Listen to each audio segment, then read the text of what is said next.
Ela chegou em Cancún e ela ficou simplesmente apaixonada pelas águas cristalinas, pela cultura mexicana, pela culinária mexicana. E ela não se apaixonou apenas pelo país, mas ela também se apaixonou por um mexicano chamado Jorge Luis Aguirre Estudillo. O que era para ser apenas uma passagem de poucos dias numa cidade, pouco tempo num país, acabou virando anos. 9 anos para ser exato. Em 2020, a Tânia e o Jorge tiveram a primeira filha chamada Edlyn. No final de abril de 2022, eles decidiram tirar alguns dias de férias em família. Alguns dias depois dessa viagem, a Tânia e a Eri iam pra Austrália, elas já tinham até as passagens compradas. Ela chegou a mandar fotos dessa viagem pra família e disse que ela tava num vilarejo de férias, num vilarejo de pescadores, que tinha sinal fraco de celular. O irmão dela que recebeu essa mensagem foi o Daniel e ele disse que achou a mensagem um pouco estranha e que parecia que ele tava falando com outra pessoa. E poucos dias depois, o outro irmão da Tânia, o Ben, recebeu uma mensagem de uma pessoa que ele não falava há anos e era uma mensagem que ele nunca, jamais na vida dele esperava. Era simplesmente impossível, inconcebível na cabeça dele que a irmã dele fizesse isso. E se tudo isso já não fosse bizarro o suficiente, você ter encontrado uma criança sozinha na rua, não saber onde estão os pais e encontrar o carro do casal 40 quilômetros da cidade onde a criança foi encontrada, ainda tinha mais essa história. My name is Tani.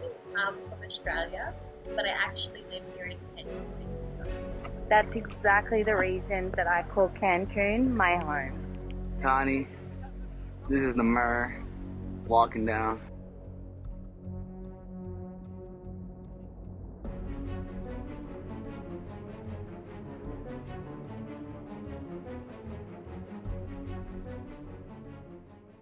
E aí galera, como vocês estão? Espero que todos estejam bem. Pra quem não me conhece, meu nome é Bruna e eu tenho esse canal com a minha irmã Camila. Aqui você vai encontrar vídeos que a gente conta as nossas experiências morando fora do país, trabalhando fora do país e também aprendendo novos idiomas. Atualmente somos o maior canal de intercâmbios do YouTube Brasil e também o maior canal de mulheres que viajam sozinhas do YouTube Brasil. Se você quiser ajudar a gente a crescer aqui na plataforma, se inscreva no canal e também curta esse vídeo para que ele chegue em mais pessoas. Outro tipo de vídeo que a gente traz por aqui são de casos criminais que aconteceram com pessoas que estavam viajando ou fazendo intercâmbio. O caso que eu vou contar hoje me deixou muito chocada, muito intrigada. A primeira vez que eu escutei sobre ele e o que aconteceu, eu falei, não pode ser. A forma como a família descobriu o desaparecimento, a cronologia dos fatos e também os detalhes do caso, logo de cara eu sabia que eu queria trazer esse caso aqui no canal, porque inclusive me fez pensar sobre questões que vão além do caso, como morar longe da família, casar e ter filhos com estrangeiros e até relacionamentos de modo geral. É um caso super recente, de poucos meses atrás, então a investigação tá em andamento e ainda tem muitas perguntas sem respostas. O que eu vou falar aqui é o que se sabe até agora, as linhas de investigação da polícia e também, claro, as teorias. O caso de hoje é da Tani Shanks. Tani Louise Shanks nasceu no dia 26 de outubro de 1989 em Whitsundays, na Austrália. Não consegui muitos detalhes sobre a família dela, o que se sabe é que ela tem 3 irmãos mais velhos, o Benjamin, o Daniel e a Liu, e infelizmente também não encontrei informações sobre o pai, apenas sobre a mãe, que se chama Liane. Na internet ela se descreve como uma escritora freelancer iniciante, viajante do mundo, apaixonada pelos animais e vegetariana. Vi que ela tinha um blog que agora tá fora do ar e que ela fez algumas matérias sobre dicas de viagem em alguns sites. Antes de começar a criar conteúdo de viagens, ela trabalhava na Austrália como enfermeira auxiliar de idosos e apesar dela gostar desse trabalho, ela sentia que estava faltando algo. Em 2010, quando ela tinha 21 anos, ela decidiu que ela ia viajar. Ela ficou 18 meses pela Ásia e pela Europa fazendo couchsurfing, trabalho voluntário. Depois ela voltou para a Austrália, ficou 2 anos trabalhando para guardar dinheiro e viajar novamente, mas dessa vez pelas Américas. Ela conheceu a Colômbia, Equador, Peru, Bolívia, Estados Unidos e México. E México é desse jeito mesmo. Muita gente, muitos estrangeiros vão para lá para ficar apenas algumas semanas, um período curto de tempo, de 6 meses e 1 ano, e acaba ficando por anos. E isso aconteceu comigo também. Eu fui a trabalho para ficar 1 ano, acabei ficando 4 anos, estendendo a minha residência para ficar 4 anos. Eu tenho uma amiga que ia ficar 6 meses, acabou ficando 5 anos, tinha até residência permanente. E quase todos os estrangeiros que eu conheci tinham basicamente a mesma história que a gente. Eu ia ficar 1 mês, acabei ficando 1 ano, eu morei aqui 4 anos atrás, agora eu tô aqui de novo pra ficar mais tempo. Vocês não têm ideia como isso é comum, eu sempre escutava esse tipo de história quando eu morava na cidade do México. E foi basicamente isso que aconteceu com a Tani. Ela chegou em Cancún e ela ficou simplesmente apaixonada pelas águas cristalinas, pela cultura mexicana, pela culinária mexicana. E ela não se apaixonou apenas pelo país, mas ela também se apaixonou por um mexicano chamado Jorge Luis Aguirre Estudillo. O que era pra ser apenas uma passagem de poucos dias numa cidade, pouco tempo num país, acabou virando anos. 9 anos pra ser exato. Ela que se descrevia como viajante do mundo, super determinada a conhecer vários países diferentes, resolveu ficar em Cancún pra construir a vida dela. Ela continuou viajando, claro, mais pelo México, principalmente pelo estado de Quintana Roo, que é o estado onde fica Cancún. No Instagram dela tem fotos em várias cidades mexicanas, como Bacalar, Punta Allen, Isla Mujeres, Robox, Cobá, etc. E em todos os posts dela sobre o México dá pra ver o quanto ela tá apaixonada pelo país, quanto ela gosta de morar lá e quanto ela tá apaixonada pelo Jorge também. Tem várias declarações pra ele e nas redes sociais eles parecem um casal super apaixonado e super feliz. Desde o primeiro ano juntos, eles já indicavam que eles queriam formar uma família, que não necessariamente quer dizer ter filhos. Pra cada pessoa, formar uma família significa uma coisa diferente. Pode ser que eles só se referiam a morar na mesma casa e ter um lar só deles, mas também, claro, que pode ser sobre filhos, a gente não sabe. Vi uma publicação que ela escreveu que ela fala um pouco sobre estar apaixonada pelo Jorge e também sobre construir uma família, então eu vou ler pra vocês porque são as palavras da própria Tani. Cancún é minha casa há mais de um ano. Eu me apaixonei e em breve vou começar uma família. Apesar de eu ter planos futuros para uma família, a vontade de viajar não vai acabar tão cedo. Em 2020, a Tani e o Jorge tiveram a primeira filha chamada Edlin, e os dois colocaram o apelido dela de Eri. Segundo os familiares, a Tani nunca tinha pensado em ser mãe, mas desde que a Eri nasceu, ela virou uma mãe incrível. Ela vivia pra Eri, a Eri era realmente a vida dela. Novamente eu vou ler um post do Facebook da Tani que mostra muito bem o que ser mãe representava pra ela, quanto ela amava a filha dela e quanto ela amava ser mãe. Você me dá forças quando eu me sinto fraca. Você me dá alegria quando eu me sinto triste. Você ilumina meu dia com cada sorriso. Sem você, eu não significo nada. Obrigada por me escolher ser a sua mãe.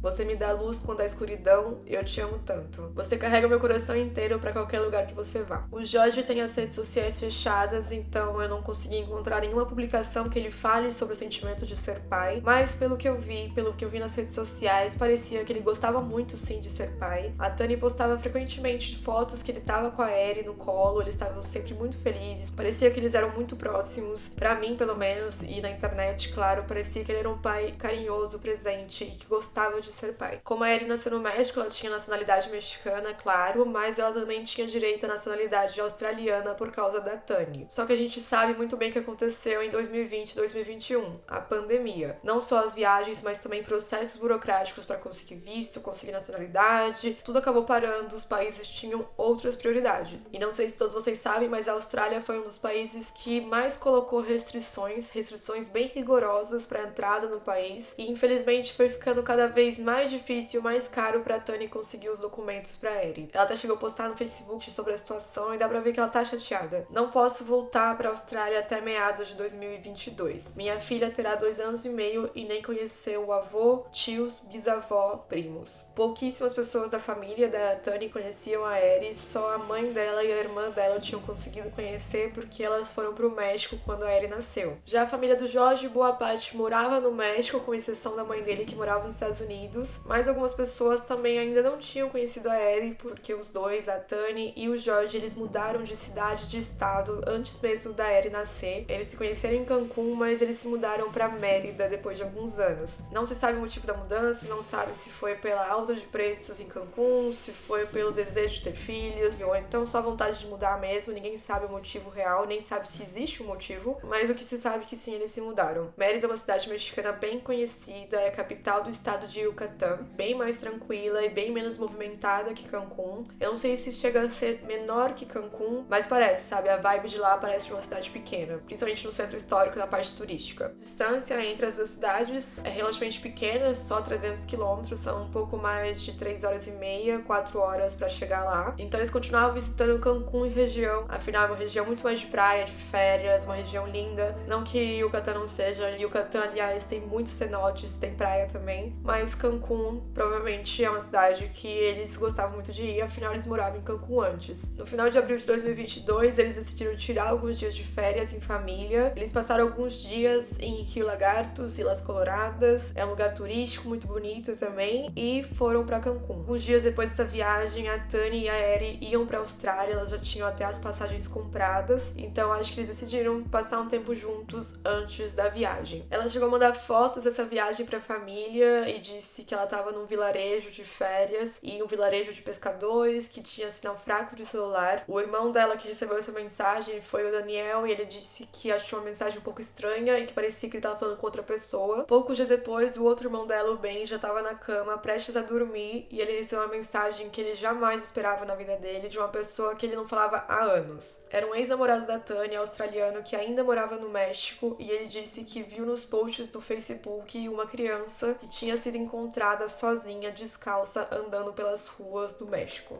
Ela estava na frente de uma igreja em Cancún e postaram fotos dela perguntando se alguém reconhecia a criança, e ele reconheceu como sendo a filha da Tani. En la calle 107, justamente en esta iglesia, hay una bebé que encontraron, que hallaron en ese lado. Va a ser entregada la bebé al grupo GEAVI.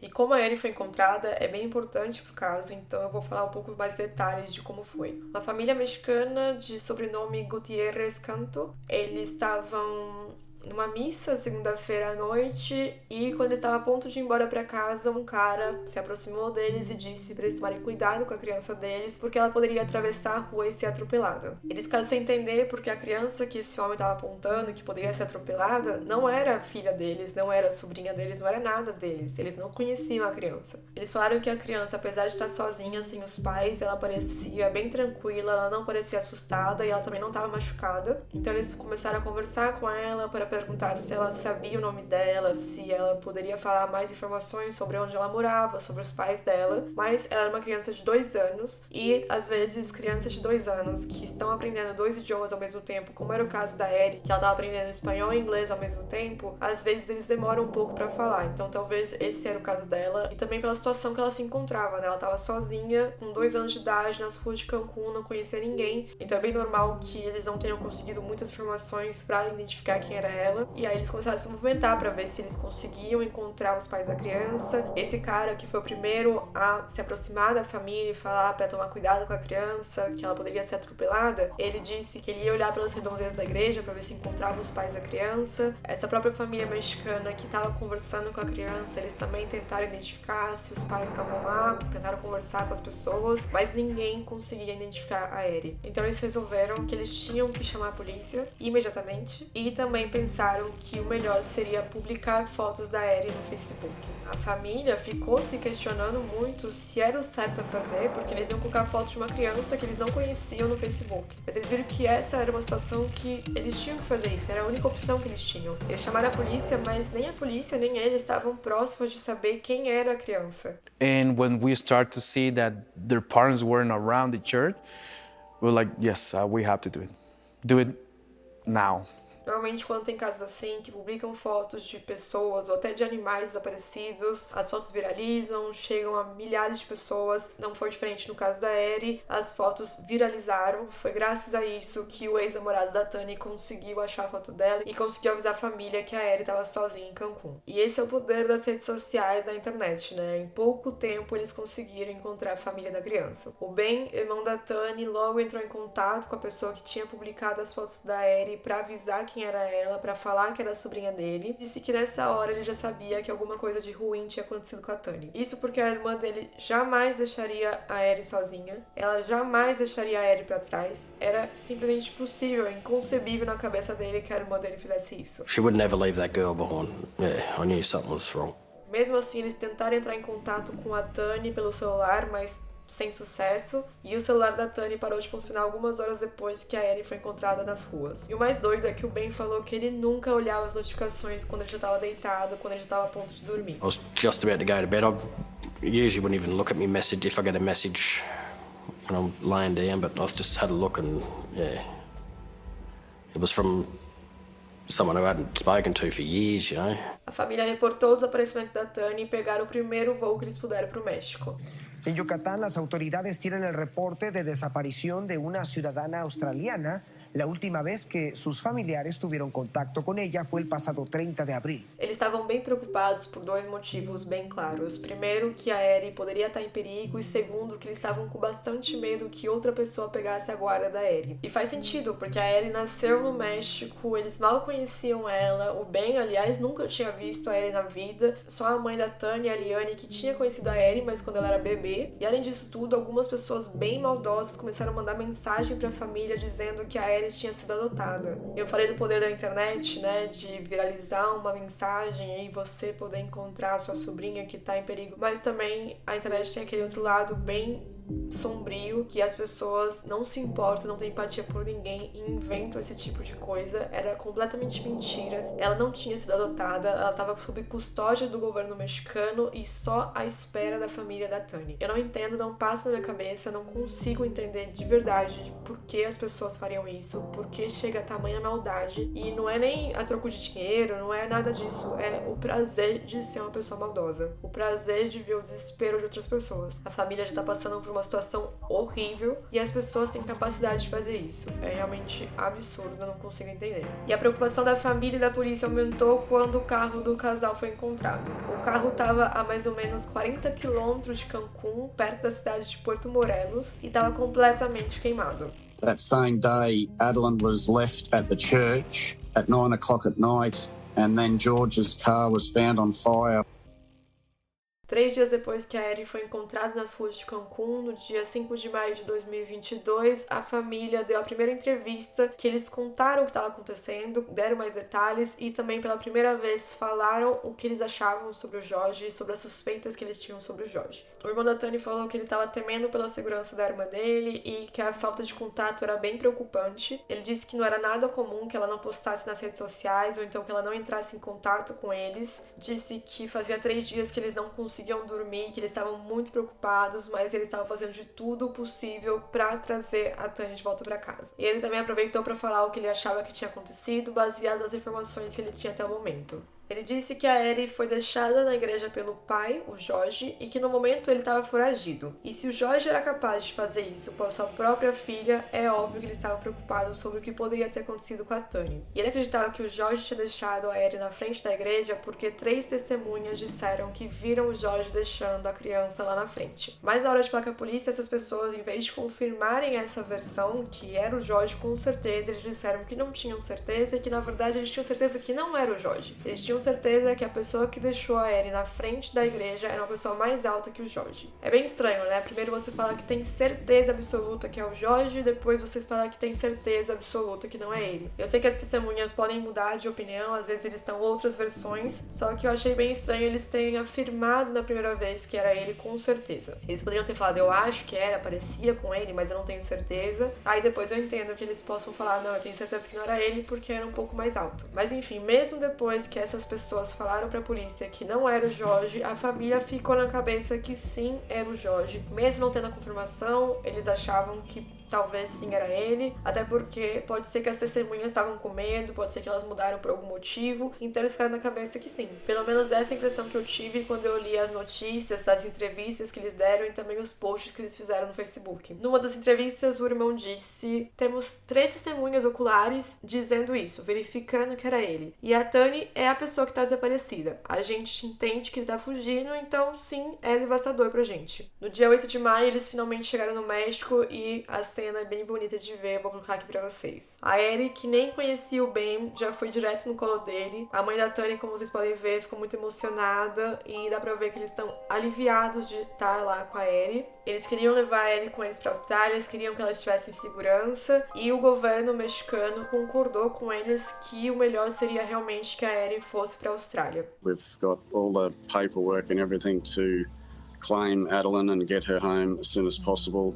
Então, para que ela pudesse voltar para a Austrália com eles, eles emitiram um passaporte de emergência. Eles falaram que estavam felizes que iam levar a Eri em segurança para casa, mas era uma situação horrível ir embora sem a Tânia. Eles disseram que se não fosse pela Eri, eles jamais iriam embora, mas a prioridade deles agora era a segurança da Eri, então eles iam voltar para a Austrália. Eles até comentaram que eles tinham esperança que quando eles chegassem no México, no aeroporto, eles já iam ter alguma informação nova sobre o caso da Tânia, que na verdade talvez ela até pudesse ter sido encontrada, mas mas nada mais longe que isso. Eles não tinham nenhuma pista sobre ela, eles não sabiam onde ela estava. Infelizmente, não tinha nenhum sinal dela, nenhuma informação nova. Antes de ir embora para a Austrália, eles se encontraram com a polícia mexicana para saber as informações que eles tinham até o momento, que não eram muitas, e depois já embarcaram para a Austrália mesmo. A Erin foi recebida muito bem na Austrália, com muito amor pela família australiana dela. Ela nunca tinha ido para a Austrália, ela era para ter ido para a Austrália em junho de 2022, como eu falei. Acabou indo um pouco antes, em situações horríveis, trágicas, mas pelo menos ela estava em segurança. E isso era o que dava conforto para a família no momento, que a Erin estava bem, que ela estava segura, que ela estava saudável e que estava com eles.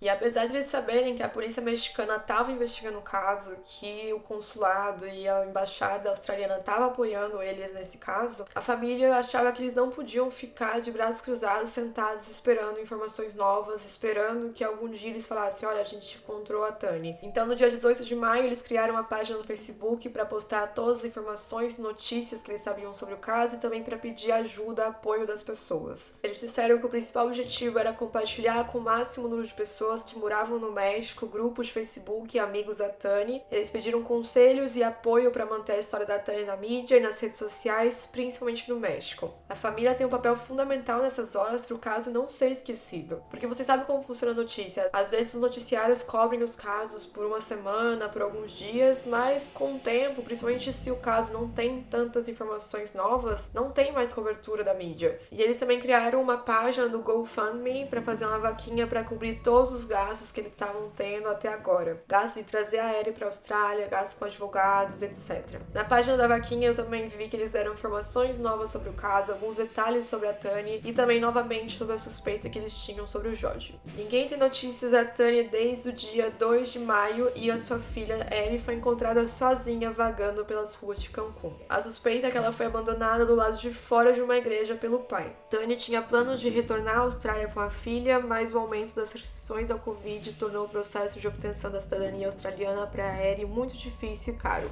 Estamos todos esperando pelo melhor, mas a história de violência doméstica do seu ex-parceiro e várias penas de prisão estão criando medos e pânico crescentes pela sua segurança. Então imagina, primeiro tem um mistério de uma criança sozinha nas ruas de Cancún, aí tem uma família que reporta o desaparecimento de uma estrangeira australiana no México, e na página da vaquinha a família revela alguns detalhes. Primeiro, que ele era ex-parceiro dela. Segundo, que ele tinha históricos de violência doméstica e também alguns crimes, e que para eles o principal suspeito é o ex-parceiro da Tani. Então, claro, o público, a mídia começa a ter uma outra ideia do casal. Já não é um casal apaixonado, na verdade eles estão separados, ela estava querendo ir pra Austrália, sabe? São muitas informações novas e as pessoas querem saber mais e mais detalhes para saber, para entender melhor como era a vida desse casal e o que aconteceu de verdade. Enquanto as pessoas estavam especulando na mídia, no Facebook, o que tinha acontecido, a polícia mexicana estava tentando traçar os últimos passos do casal. Para isso, eles estavam usando imagens de câmera de segurança, de pedágios, de hotéis, uma tecnologia de reconhecimento de placas de carro e também os dados do celular do Jorge. Com essas informações que eles reuniram, eles conseguiram ver o que tinha acontecido até um certo ponto. No dia 2 de maio de 2022, às 11 e pouco da manhã, Tani, Jorge e Erin saíram de um hotel em Cancún que eles tinham passado uma noite. Eles estavam num Toyota Tundra branco e o Jorge era o motorista. Às 11h30 da manhã, eles passaram por um pedágio em direção a Mérida. Viajaram por 20 quilômetros nessa direção, mas do nada eles fizeram um balão e voltaram sentido Cancún. Logo depois,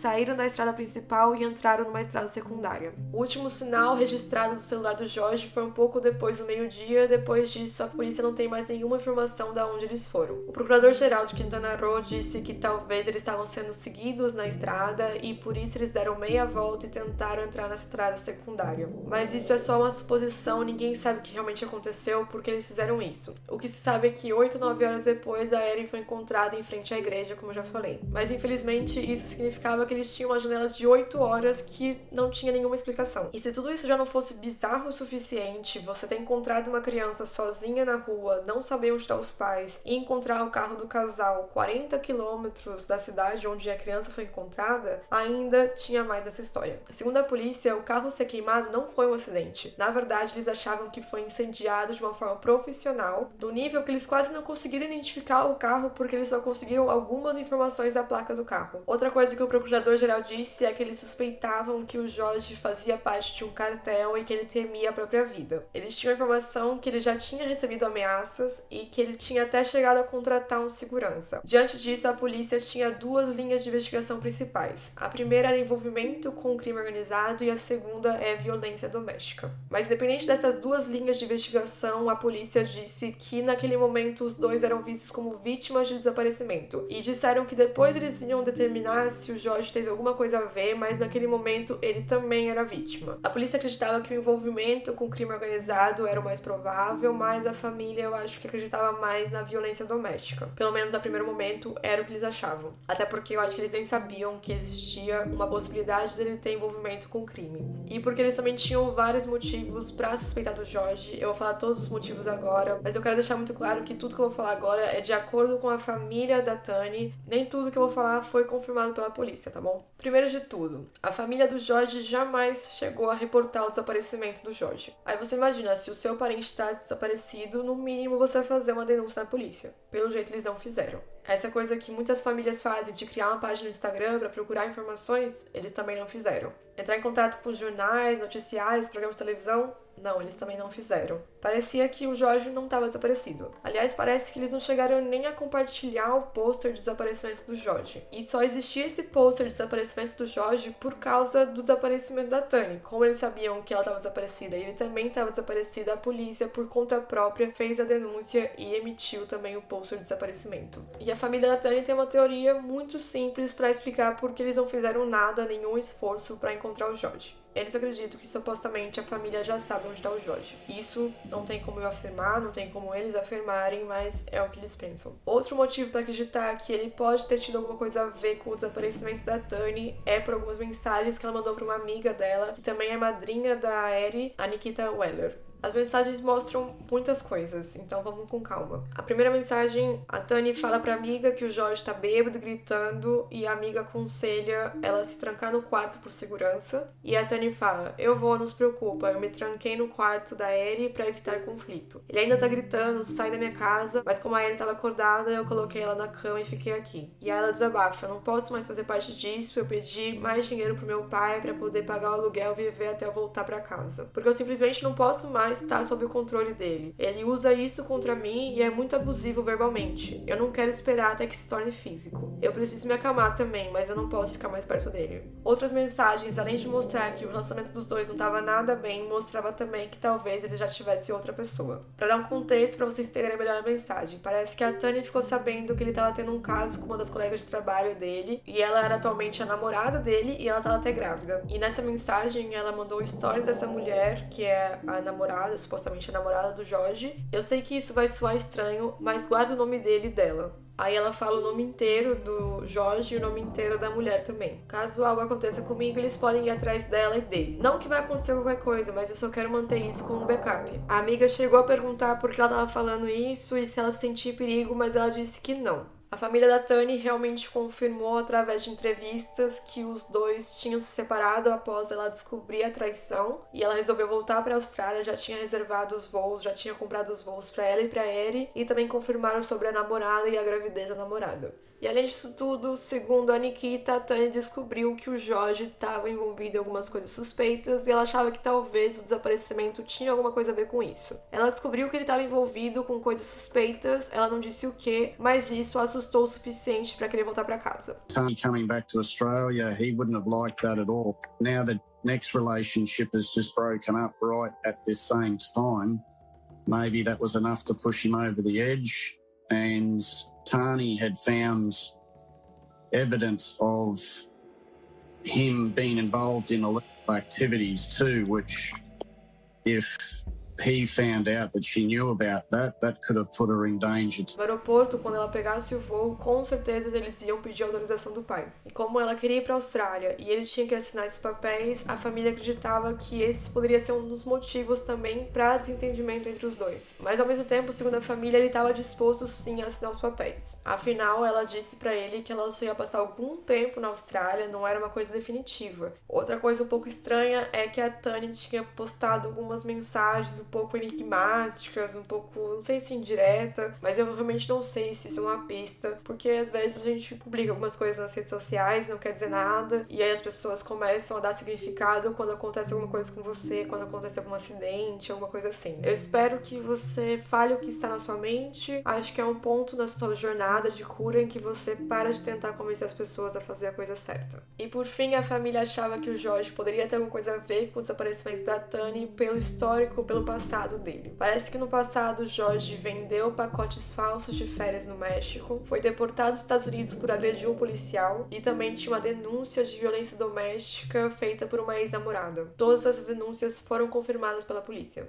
No dia 18 de maio, Daniel Shanks, o irmão da Tani, publicou no Facebook agradecendo o apoio de todo mundo nessa situação horrível. Naquele momento também bastante gente estava acompanhando o caso, então eles também aproveitaram esse post para confirmar que eles tinham chegado a tempo em Cancún para conseguir a guarda da Eri e também para colocar ela em segurança. Ele também disse que as buscas pela Tani ainda continuavam e a polícia mexicana estava seguindo várias pistas para tentar encontrar ela. A polícia já tinha revisado câmeras de segurança de hotéis, da rua, de pedágios, de estrada e também o carro queimado do Jorge, que lembrando foi encontrado a 40 km de Cancún em Puerto Morelos. Além disso, eles também falaram que estavam ficando desesperados porque eles não tinham nenhuma ideia onde estava a Tani. Então, como último esforço, um esforço desesperado, eles iam oferecer uma recompensa em dinheiro para qualquer informação que levasse eles a encontrarem a Tani. E eles iam fazer isso mesmo sendo algo que não era aconselhado pelas autoridades mexicanas. Ele disse que não queria prejudicar a investigação, mas eles já tinham dado tempo suficiente para a polícia mexicana fazer a investigação e eles ainda não tinham nenhuma informação importante que ajudasse realmente a encontrar a Tani e ele realmente achava que a recompensa poderia funcionar. Eles ofereceram uma recompensa de 1 milhão de pesos mexicanos, que seria o equivalente a mais ou menos 70 mil dólares australianos, e para poder oferecer essa recompensa eles tiveram que fazer uma hipoteca na casa deles. E eles disseram que se eles pudessem oferecer mais dinheiro, eles ofereceriam.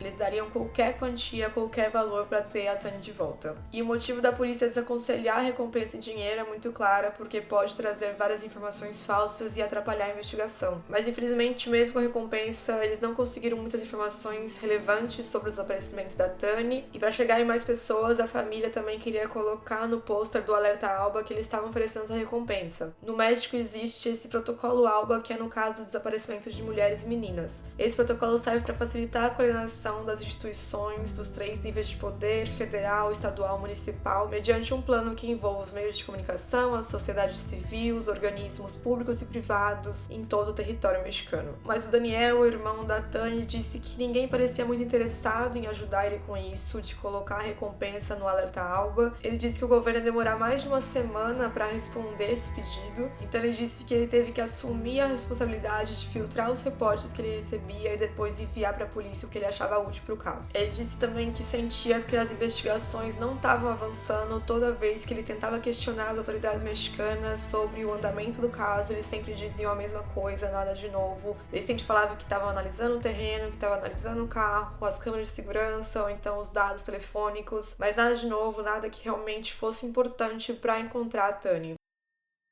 Numa entrevista para um noticiário australiano, o outro irmão, o Ben, ele falou que ele achava que a Eri tinha testemunhado o que aconteceu com os pais dela, que eles até tinham levado ela para um especialista na Austrália para que ela pudesse falar o que aconteceu. Os especialistas tentaram usar técnicas adequadas para uma criança, né, como desenho, para ver se ela falava alguma coisa, para ver se eles conseguiam alguma informação importante, mas infelizmente eles não conseguiram nada. We believe that she's been witness to it all, obviously, so trying to get that information out of a 2.5-year-old that sort of speaks half English, half Spanish, very hard at this stage. Quando a jornalista perguntou sobre a Erin, ele disse que ela estava morando em Brisbane com a irmã dele e ela estava super bem. Parece que essa irmã tem 3 filhos, então acho que é uma situação melhor pra Erin, né? Pra ela estar com 3 crianças também, pra poder se acostumar melhor. Mas ele falou que visitava ela e, inclusive, nesse dia da entrevista, ele ia visitar a Erin. Ele também disse que parece que ela sempre esteve na Austrália, que ela é uma criança incrível, muito contente, feliz e parece que nada incomoda ela. Eu tentei procurar notícias recentes sobre o caso, mas infelizmente nesses últimos meses não tem muita cobertura da mídia sobre o caso e foi um dos motivos que eu decidi fazer também esse caso, porque parece que já tá um pouco esquecido pela mídia e eu sei também que o irmão tava procurando youtubers pra cobrir o caso, pra manter o rosto da Tani pelas mídias e também pela internet. A família sabe que as chances de encontrar a Tani viva são bem pequenas, mas eles mantêm a esperança. Eles já falaram que eles não vão desistir até saber o que aconteceu com ela e eles continuam o tempo todo lutando por ela. No dia que a Tani deveria chegar na Austrália, eles postaram uma mensagem no Facebook dizendo: hoje deveria ser um dia feliz, era o dia que a Tani chegaria na Austrália, mas infelizmente ela ainda está desaparecida no México. No dia 19 de junho eles também publicaram atualizações sobre o caso. Eles disseram que eles foram instruídos pelas autoridades mexicanas a entrar em contato com eles por meio da embaixada e não mais contatá-los diretamente, e que isso era frustrante e demorado, levava mais tempo para que qualquer informação chegasse até eles. Disseram que ainda não tinha tido nenhuma atualização sobre o caso e que a maioria das perguntas que eles enviaram ainda permaneciam sem resposta.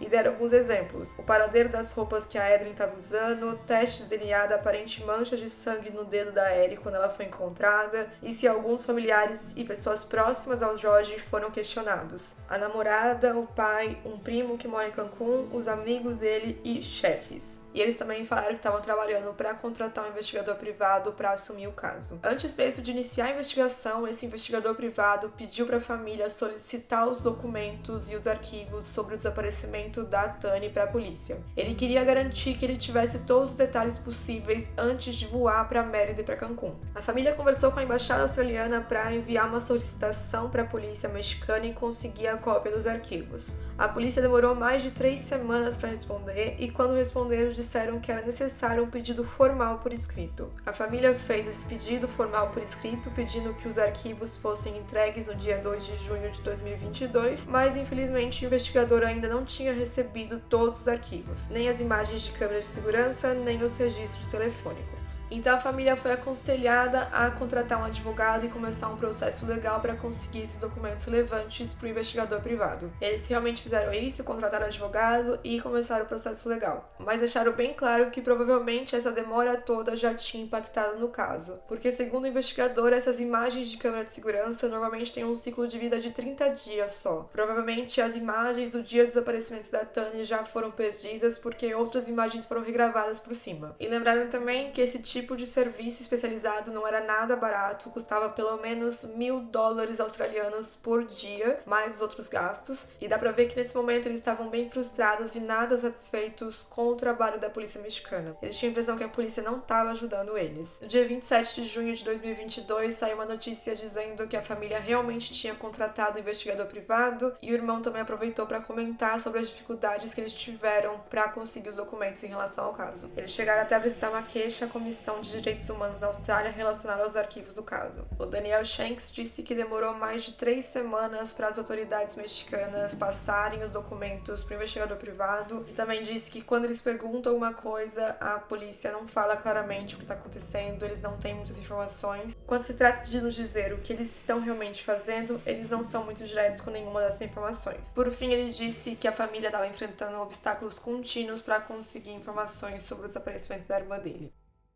No dia 29 de maio de 2022, o programa 60 Minutos Austrália publicou um episódio sobre o desaparecimento da Tani e acho que foi o momento que muitas pessoas ficaram sabendo sobre o caso. Vi também que no dia 30 de maio, um dos irmãos da Tani entrou em contato com o youtuber para falar sobre o caso do desaparecimento da irmã dele, e nesse pedido tem algumas informações que eu não encontrei em nenhuma notícia sobre o caso, então eu vou comentar essas coisas novas que ele falou, e também dá pra ver nesse pedido que eles ainda acreditam que o Jorge tem alguma coisa a ver com o desaparecimento da Tani. Tani. Na mensagem ele diz que a Eri foi encontrada sozinha nas ruas de Cancún, perto de uma igreja, e a pessoa que abandonou a criança foi o pai, o Jorge. Ele diz que sabia que provavelmente a irmã já não estava viva, mas eles queriam trazer a Tani de volta para a Austrália para eles poderem fechar esse capítulo horrível da vida deles. E além disso, eles também queriam ter respostas para a sobrinha dele, porque com certeza mais pra frente a Eri vai querer saber o que aconteceu com os pais e ela vai precisar saber as respostas para poder ter um closure também, né? Ele disse que a família tinha uma campanha de arrecadação de fundos para pagar os gastos da busca da irmã, possível repatriação e também os gastos de trazido a Eri para a Austrália. Mas que ele também tinha guardado uma parte do dinheiro dele e poderia inclusive pagar para o cara cobrir o caso da irmã dele. Ele disse que já tinha usado todos os meios possíveis para tentar ter informação sobre a irmã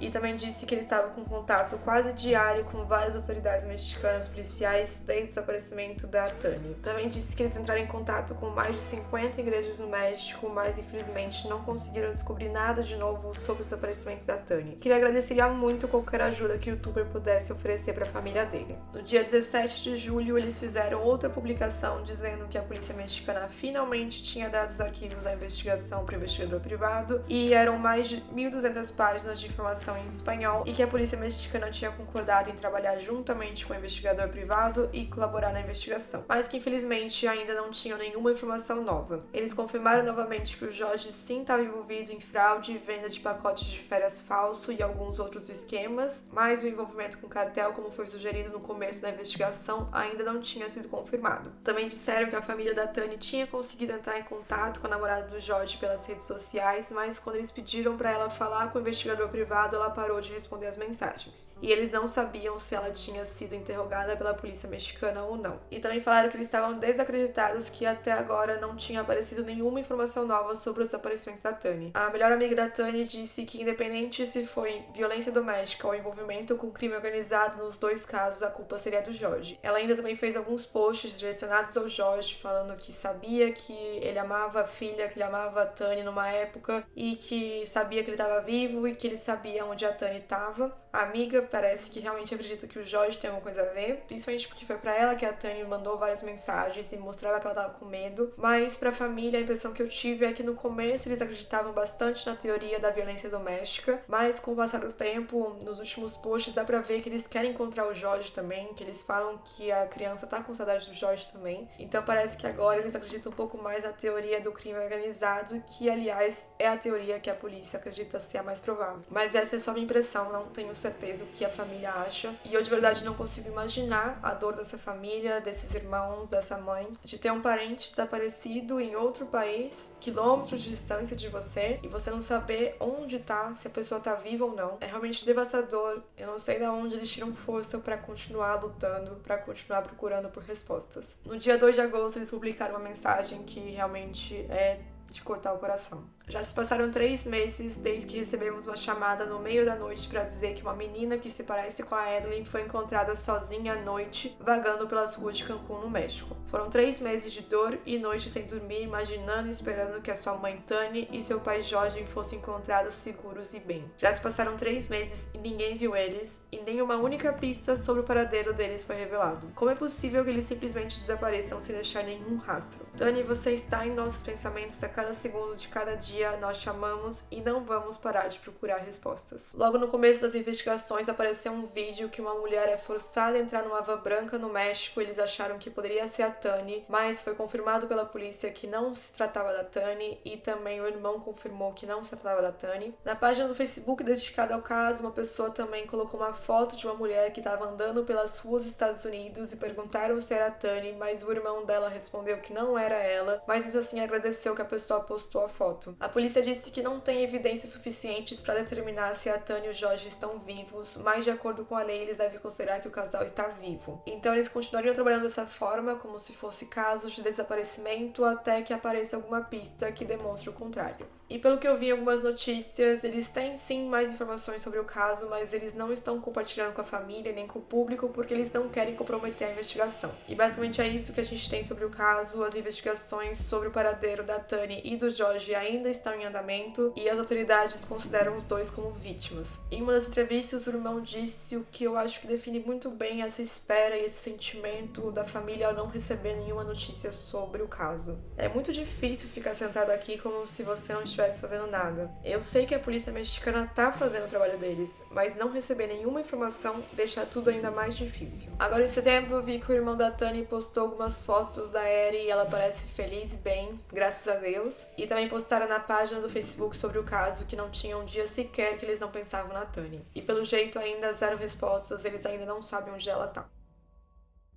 Agora, como sempre, vou falar um pouco sobre a opinião sobre o caso, mas claro que é um caso difícil de dar opinião porque ainda não foi solucionado, a gente não sabe o que aconteceu direito. Então eu vou falar sobre as questões que eu comecei a refletir quando eu vi esse caso. Primeiro vamos lembrar que tanto no Brasil quanto no México, todas as pessoas são inocentes até que se prove o contrário. Então de forma alguma eu quero dizer aqui, não quis dizer em nenhum momento do vídeo que o Jorge é culpado do desaparecimento da Tani. E como é um caso sem solução, tem muitas possibilidades, tem muitas teorias, como vocês viram, e cada pessoa acredita numa coisa. A família vai acreditar numa coisa, os amigos em outra, o público em outra, a polícia em outra. Então a gente tem que tomar muito cuidado antes de emitir uma opinião sobre esse caso para não ser injusta com as pessoas que estão envolvidas. Eu vou dar minha opinião e falar o porquê, baseado no que eu conheço sobre o México, sobre Cancún, baseado no que eu li sobre o caso, mas eu não tenho certeza de nada, não tem como ter certeza de nada, nem a polícia sabe o que aconteceu, então obviamente o que eu falar aqui são suposições, o que eu acho mais provável, mas também pode estar super longe da realidade. E aliás, eu realmente espero que esse caso seja solucionado e que a gente finalmente fique sabendo o que aconteceu com os dois. Apesar de eu saber das estatísticas alarmantes sobre violência doméstica, tanto no Brasil quanto no México, eu não acho que foi esse caso. Sim, ele tinha histórico de violência doméstica contra a ex-namorada, sim, ele tinha histórico de violência verbal contra ela, sim, essa questão de ter se separado e depois ela querer ir pra Austrália pode ter sim gerado um atrito no relacionamento, mas eu concordo com a polícia que a segunda linha de investigação sobre envolvimento com crime organizado é a mais provável. Pra mim não faz muito sentido que ele deixasse a criança dele sozinha nas ruas de Cancún, que não é uma cidade super tranquila, é uma cidade sim que pode ser perigosa se você estiver sozinha, principalmente se você for uma criança de 2 anos e meio. Claro que eu sei que isso é possível, posso estar muito errada de achar que ele não fez isso, mas é o que eu prefiro acreditar no momento. Mas pra mim realmente parece que não é esse caso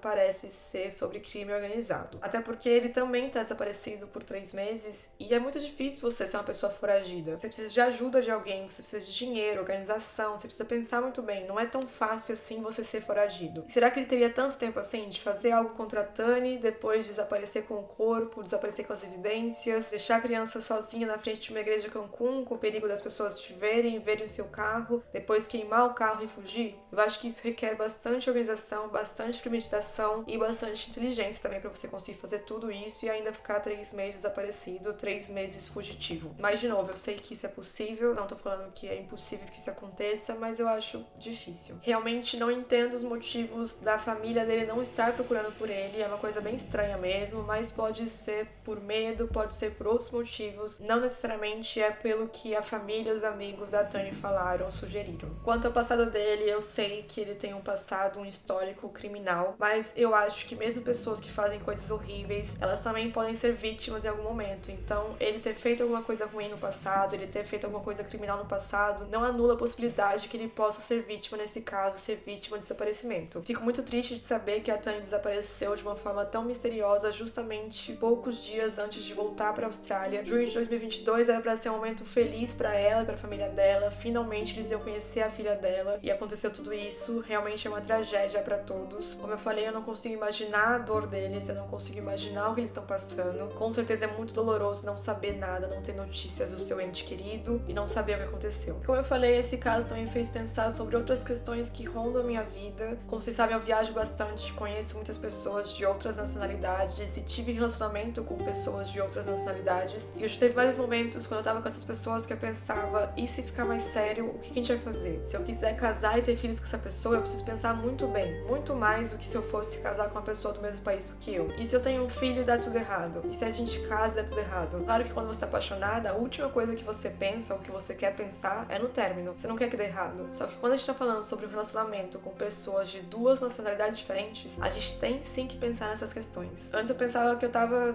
meio doida a pensar nisso. Nossa, tô pensando no término já. Mas na verdade eu percebi que eu tava sendo sendo cautelosa, eu já tava percebendo que não é fácil. Não é fácil nenhum relacionamento, e muito menos quando fica sério, muito menos quando envolve uma criança. Eu sei que parece doideira de pensar na separação, ou então na guarda dos seus filhos, que você nem sabe se você vai ter. Mas esses pontos têm que ser muito bem considerados, pensando das possíveis e futuras consequências que você pode ter depois que você casa com um gringo, com uma pessoa de outra nacionalidade. Se algo dá errado, se você quer levar a sua criança, o seu filho para o seu país de origem, você vai precisar da autorização do pai da criança. Você vai precisar entrar em acordo com ele. E talvez você não consiga esse acordo. Talvez você tenha que ficar presa no país que vocês moram, no país que vocês escolheram morar no começo, porque talvez o pai não queira ficar longe da criança. Talvez nem você queira que o filho fique longe do pai. E a gente estrangeira em outro país, mesmo que a gente tenha os papéis, mesmo que a gente tenha até a nacionalidade, a gente acaba sendo o ponto mais fraco. Inclusive perante a lei, às vezes. Eu conheço pessoas próximas a mim que não conseguem voltar para o país de origem, morrem de vontade de voltar para o Brasil, mas não conseguem porque tem um filho envolvido. E o pai não quer assinar autorização, não pretende assinar autorização, então continua um relacionamento que já não funciona mais, que não dá certo mais por causa da criança e porque não quer deixar o filho pra trás. Eu acho que esse caso, apesar de ser sobre desaparecimento, também ajuda a gente a refletir sobre isso. E por fim, a gente já tem alguns vídeos aqui no canal falando sobre relacionamento abusivo. Eu vou deixar linkado pra vocês verem. Muitas vezes a gente já sabe que a gente tá num relacionamento ruim, a gente já sabe que tem que terminar, a gente já sabe que a gente tem que se afastar, mas a gente acaba não fazendo porque a gente acha que a pessoa vai mudar, acaba adiando o término, acaba ficando, mas essas violências, infelizmente, elas escalam e a gente nem percebe. Começa com um grito, depois